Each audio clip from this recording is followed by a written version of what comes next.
Everyone, this is Uranian Streams. This is Mario and Molly. And today we're going to make a third try, or fourth try rather, at getting this forecast accomplished. Hopefully we will. The frustrations of early October are already upon us, that early Uranus Saturn square. We'll be going over the rest of the transits of the month as well.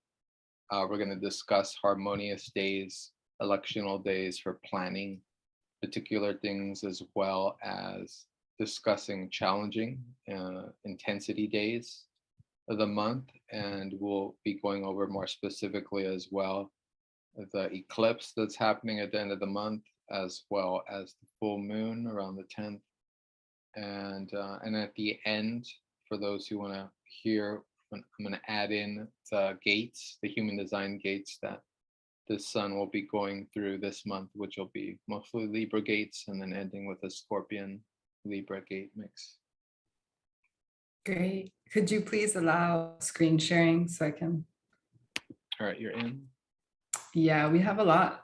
3 planets going direct this month. And that means, as Mario said, hopefully we can record once and not have interruptions moving forward starting October 2nd. So the planets moving direct are Mercury on the 2nd, and we have Pluto going direct on the 8th. And I want to highlight this one because it's happening at 26 degrees Capricorn. So if you were born roughly between November 1990 to beginning of April 91, Pluto is on your north node and has been and will be next year. And this Pluto turning direct on the 8th perhaps will be bringing in some transformation towards your north node purpose. And as I like to say, that generation who has Saturn, Uranus, Neptune in Capricorn, they're here witnessing the dissolving of old structures, dreaming into being new ways of doing things, and then bringing that into Saturn form. So I say it's like a new earth builder, micro generation, if you will. And it sounds really cliche, but it feels true, because it feels like a lot of the people in that cohort have been prepping, in a sense, their lives to bring back ancient earth wisdom in a sense. Like they've been studying herbalism, getting into the mysteries of astrology. They're also the Pluto and Scorpio generation. So yeah, that's an important transition, that transit for anyone in that micro group. And 26 degrees Capricorn, the symbol for it is a nature spirit dancing in a waterfall. So that Sabian symbol is really about remembering consciousness and our interconnection and being free, in a sense, because water is the most free element. It's the one that we haven't yet gone into the ocean and said, oh, I own this piece of ocean. So I think of water as that which connects us all. It helps us enter into a more telepathic consciousness. And it's going to be really important as we are in this age of Aquarius, both the element of air and water, these more ephemeral elements that can't really be contained or owned. And I think it's kind of a metaphor for not being able to moving past ownership, in a sense, and moving into new ways that we designate leadership and power. And then Saturn will turn direct on the 23rd. And this degree is really interesting. The degree is an unmasking. It's just an unmasked man, but it's an interesting degree of disclosure and revealing. And as Saturn turns direct, it's in this exact square to Uranus. So it'll be interesting what is disclosed or what is revealed around that time. Any notes on the planets going direct? No, that's great. Cool. So these are the days of intensity. Last month I called them the dread dates, and it was my research and just observing Moon Pluto aspects every month, major aspects. So the conjunction, the opposition, and the square. And this month, around October 3rd, we have the Moon conjuncting Pluto. Both the 3rd and the 4th are going to be very intense days. So watch out for those days and just flow with whatever the moon and the emotions that are in motion are Moon will be in Capricorn and then conjuncting Pluto in that late Capricorn degree. October 10th, we have, and we'll have a chart for this later, we have the Aries full moon. That also is coinciding with a square between the Aries moon and Pluto and Capricorn, which will occur around the day after. And there's all kinds of aspects, both the 10th and the 11th. And on the 9th, as Molly just showed, we have Pluto going direct. And then on October, yeah, that's noted there with the October 11th, Moon square Pluto. Then on the 17th, we have Moon opposed Pluto. Not too much, well, there's still some things going on around there, but that day is not coinciding with an eclipse or a full moon. And then on to the 24th, that's like the eve of the eclipse. We have a Moon square Pluto. The day before, we have the fixed T-square happening or occurring continuously. And then, of course, the day after this will be the eclipse in Scorpio, the solar eclipse. I put the qualifier of late afternoon into the evening because earlier on the 24th in the day, there's a nice, and intensity doesn't mean bad. They're just intense days. But note that earlier on the 24th, there's a good astrological election happening with one of the fortuitous fixed stars. So that's why I kind of highlighted that square happens later in the day. Okay, nice. We have some harmonious dates. So these are going to be dates where there's grand trines happening between the elements and major planets. So the 14th, we have a grand air trine with the moon in Gemini, Venus in Libra, which is in its dignity, and Saturn. So that could be a nice date for, Saturn will still be retrograde, I believe, that day. Yes. And, but it's still a nice grand air trine for communicating and relating. And then on the 18th, we have Jupiter trining Sag, the Sag ascendant, and the moon in Leo. So that's a really nice fiery trine that could be activating for creativity, for doing something more physical, and yeah, stepping into that creative fire energy. And then on the 22nd, we have the Sun conjunct the dignified Venus in Libra with Saturn trining Venus and Mars. So it's another air trine happening on the 22nd. So these are just dates that if you want to maybe plan group things could be really nice because the energies are flowing.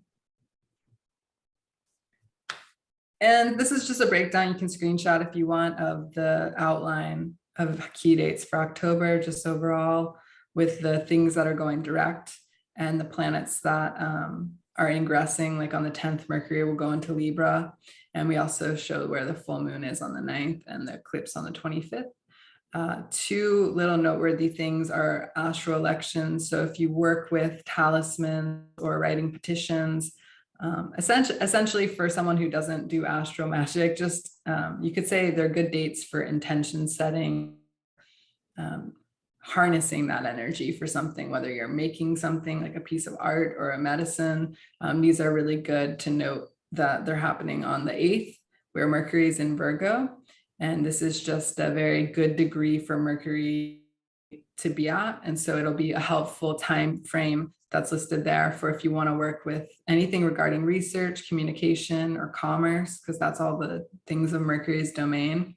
And then the 24th, we have the moon conjunct the fixed star Spica, which is seen as a very fortuitous star in the constellation of Virgo and the wheat that Virgo holds. So it represents the grain, abundance, fertility. And it was a star that the Egyptians actually noted the precession of the equinoxes because they had this temple in Thebes dedicated to Spica, and they noticed actually not aligning. So the ancients knew about precession of the equinox far before the scientists had figured it out with their telescopes.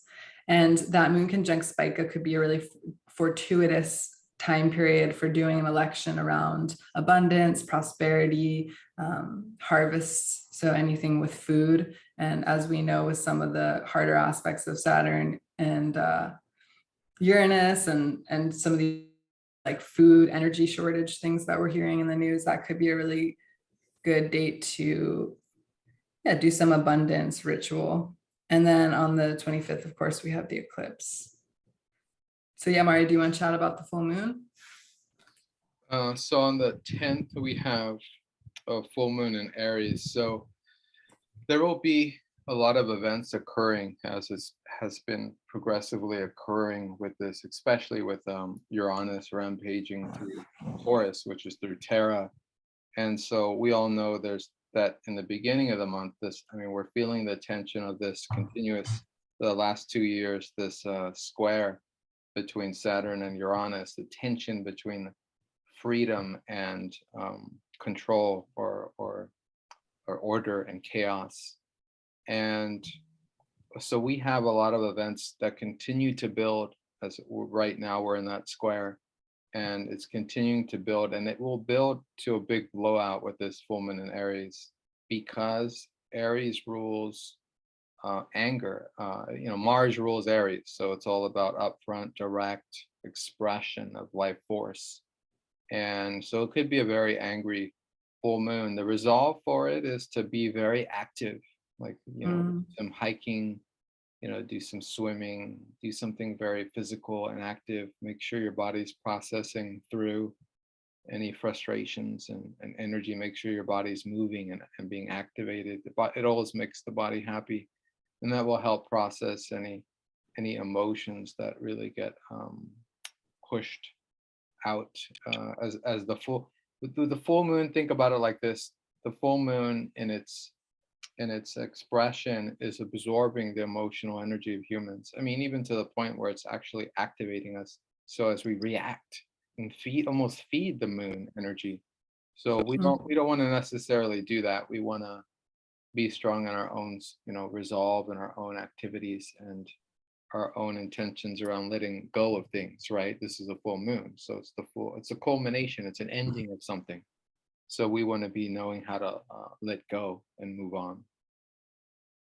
Yeah, I think it's interesting. I see there's a grand air trine happening in there, the sun trining Saturn and Mars.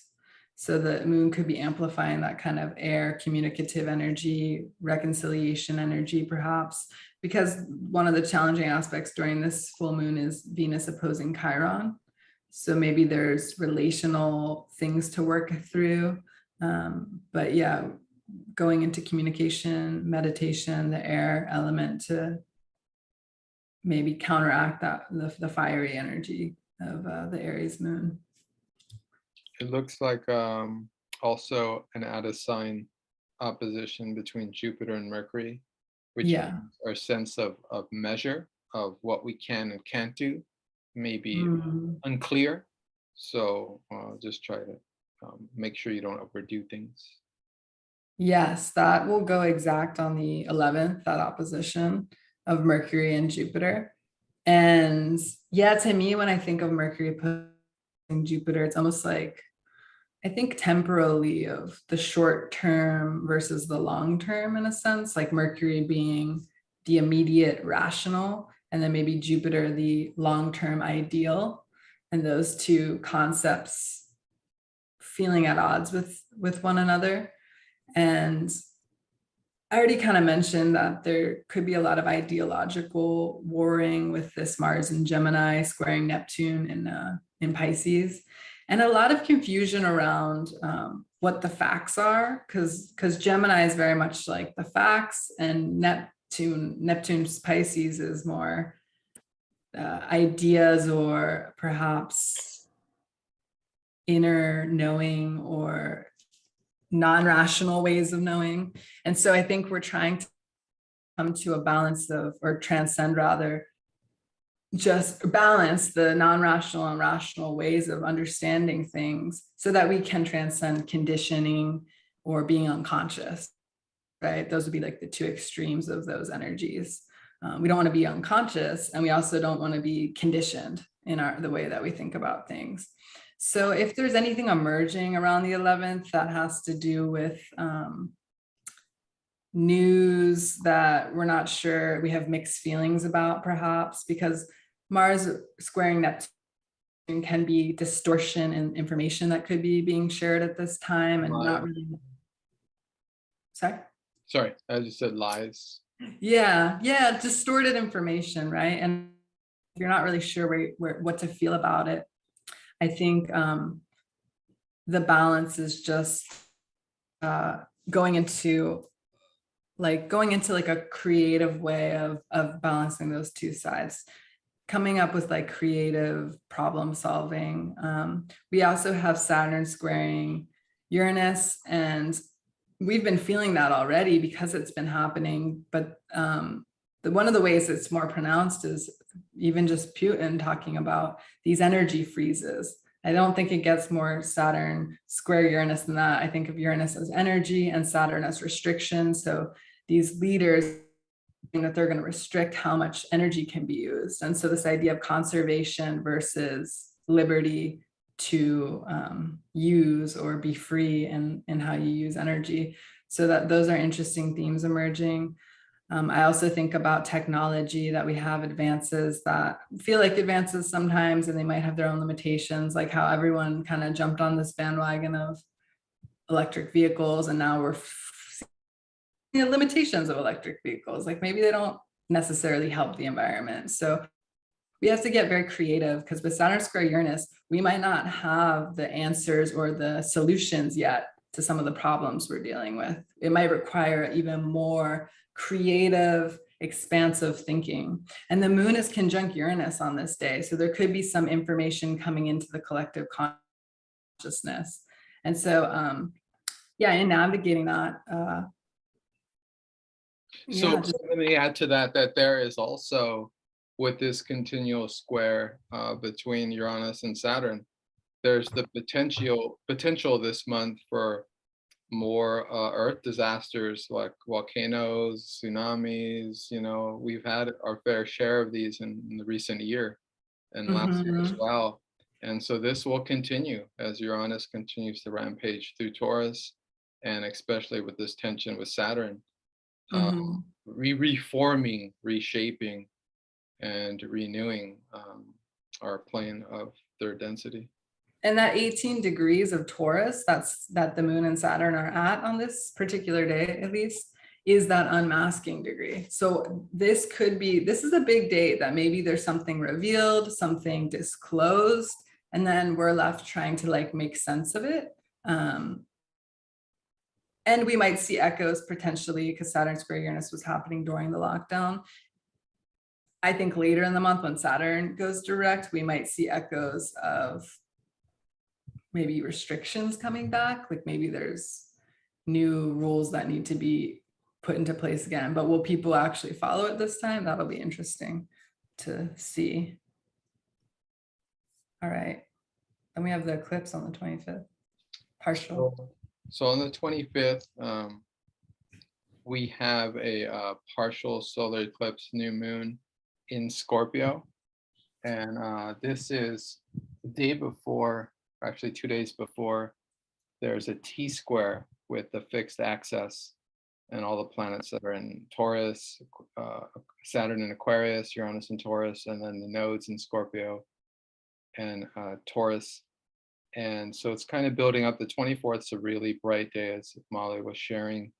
And the 25th, this is actually kind of a very powerful and beautiful eclipse, because it's definitely one of manifestation in terms of it's a new moon. So any goals you want to put forth for the following 6 months to a year, it's a great time to set that forth. Whatever is being obscured by the solar eclipse will begin to show after, in the months that follow. This is a time of an opening of gates as well as a closing of gates.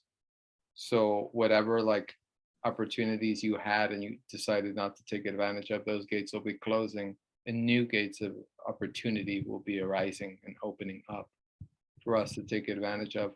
Now, because this is a solar eclipse in Scorpio, it does rule the realm of the veils. It does rule the veils in the sense of what Scorpio rules, which is penetration into the realm beyond. So as you can see, I've chosen images here that kind of eerily provoke those potential scapes in the sense that the distinction between the worlds of the living, or the beings of us of the living world, and those of the dead, become more blurred during this time. And this is the couple of days from Halloween, from Hallows Eve, from when this veil is the thinnest. So it could portend, as Scorpio energy does, it could portend death on a wide scale. And we know this has been talked about, like we're going through huge transition. Once Pluto goes into Aquarius, our world is going to become unrecognizable. We're moving towards a whole another time period. And this is kind of a foreshadowing hint of what that will look like as Scorpio opens up the portals during this time. But again, utilize that energy for your goals and for your new manifestations. As another way of saying this, to build or destroy, only you decide which joy. And move forward, with that. It also rules, like this time during Scorpio also rules, health and pathologies. So make sure to take care of yourself during this time, as we are more susceptible. And we are kind of also living in this transitional age where there is kind of no death space anymore. And so all the beings that have passed on are actually here. So this realm is actually, we're living in a time where this realm was actually full. And so just an interesting time to observe at the end of this month as we follow into November towards a lunar eclipse around November 8th. But yeah. And to add to the health thing, really the whole month with this Mars Neptune square, that is a signature of vitality, Mars being potentially weaker. So on a collective level, yeah, there could be just a general weaker feeling in our drive and vitality, and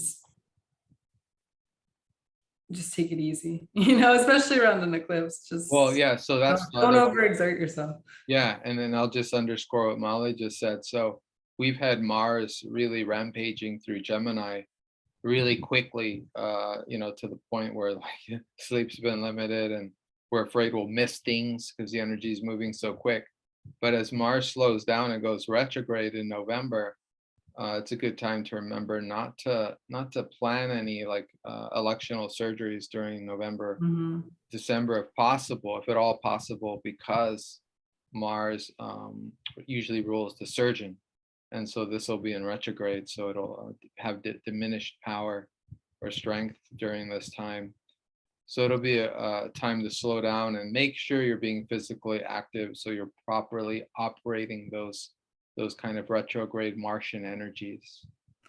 And at this time, we see Venus creeping into Scorpio, opposing Uranus, which we'll probably feel the effects of, as we get into November. But to me, that seems like economic instability.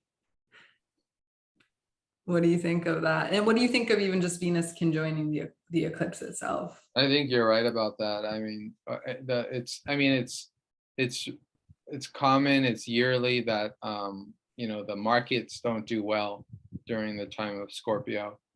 And Venus going into Scorpio, right, and opposing Uranus, that's only going to bring more instability into the markets, And we are progressing through a time period. I forgot to talk about it last month, but I was going to mention how there's just different kind of implosions in the market that will continue until the end of the year, continue into next year. We all see this progressively happening. The economic markets are suffering this blow or that blow, and ultimately exposing some form of stagflation. But we'll observe it as we go through it. But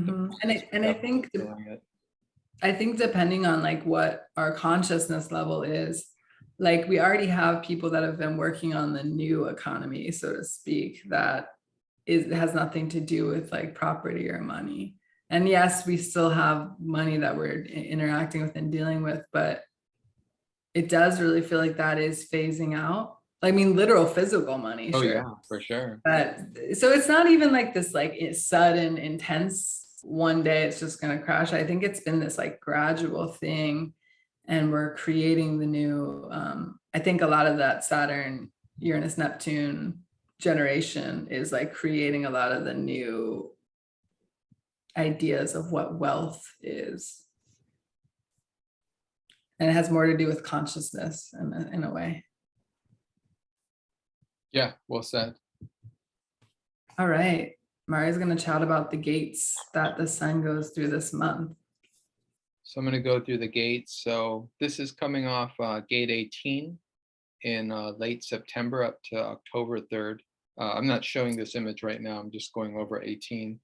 The energy of the 18 is to realize that the only thing in life that really needs to be fixed is our perception, our understanding of the stories that we're telling ourselves. So the shift of humanity is about a shift of consciousness. It's about a perceptual frame that we're developing, and in itself, that perceptive projected frame is what's creating our reality. We're creating it as we progress along, and so it's just the 18 is a reminder for that, because that gate is really heavy with judgment, and those who have that gate have to be careful around. And realize that timing is really important, as well as asking people if their judgment is really wanted. With gate 48, we're talking about, we're moving into this gate of the spleen center, which is the bottom left triangle. And that's the spleen center is about intuition, the quiet whisper of intuition. And all those gates around the spleen center that we're going to be going through, experiencing through the sun's neutrinos throughout this gate of the month, will be different types of fears. The fear of the 48 is being afraid of being caught out of your own depth. But ironically, the whole meaning of this gate is to be able to see the depth and talents of others, as well as to know that you yourself have great reserves of depth. Awesome. Gate 57 is the emphasis to speak in the moment, to say what needs to be said. Again, this is an intuition that comes very quietly. You have to listen to it. In this particular definition, I named it "Listen with the Right Ear." Something to observe if gate 57, if you hear it through the right ear. But this is a Libra gate that is about speaking and asserting what needs to be said, what needs to be expressed, and this will be during the time period of October 8th to the 13th. Did you want to add? Yeah, I was just going to add, it's coinciding with that time that there might be a lot of noise going on that date, with all those intense aspects and that have to do with information and reasoning versus intuition. So yeah, I think it's very apropos that, yeah, softening into maybe what's necessary to be focusing on or receiving or taking in, and having that maybe discernment. Yeah, the message for this gate is trusting, learning how to trust yourself and trusting your own insights as they come in. Gate 32, tribal success, I've named it. This is October 14th through the 19th. This channel is about the success of the tribe, and knowing that we're all in the same situation together, and thus listening to your own awareness in the moment. Now, this particular gate, when it's in a chart, is related to fear of, I think it's fear of the unknown, fear of the future, fear of being responsible. So the solution for this is to be aware that, I mean, I'll just put it in this way: the energy of this gate is to make sure that you have the correct ambition and ideas and healthy envisionings of success, not in terms of, getting in front or stomping on others, but involving everyone together in your tribal success. Totally, the water consciousness. And then we get to the 20th to the 24th. So this is gate 50, another gate from the spleen, another tribal gate. This is about values, family values. This one is actually the gate.